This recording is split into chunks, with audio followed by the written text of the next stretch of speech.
অনেক ভাই এসে জিজ্ঞাসা করে এই জিন্দেগি থেকে বাঁচতে হলে, পালিয়ে যেতে হলে কিসের প্রয়োজন হয়?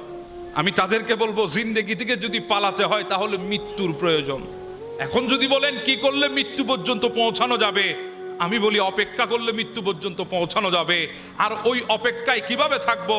আমি বলবো একবার ইবাদতে নেমে যাও, তখন আর মৃত্যুর অপেক্ষায় থাকবে না, জিন্দেগির অপেক্ষায় থাকবে। জিন্দেগির অপেক্ষা করবেন আপনি। আপনি আজকে হাত তুলেছেন, একটু না পেয়ে আপনি হতাশ হয়ে যান, জিন্দেগির উম্মিদ আপনি হারিয়ে ফেলেছেন। একটুতে আপনার ভেতরে হতাশা নেমে আসে, অথচ আপনি জানেন না জাকারিয়া আলাইহিস সালাম বৃদ্ধ হয়ে গেছে, হাত তুলেছে আল্লাহর দরবারে সন্তানের জন্য, উম্মিদ হারায় নাই, সন্তানের জন্য হাত তুলেছে, ফরিয়াদ করেছে আল্লাহর দরবারে। জানে না সন্তান কিভাবে হবে, কারণ দুনিয়ার নজরে জাকারিয়া আলাইহিস সালাম বৃদ্ধ হয়ে গেছে, ওই বয়সে সন্তান হওয়ার কোনো সম্ভাবনা নাই।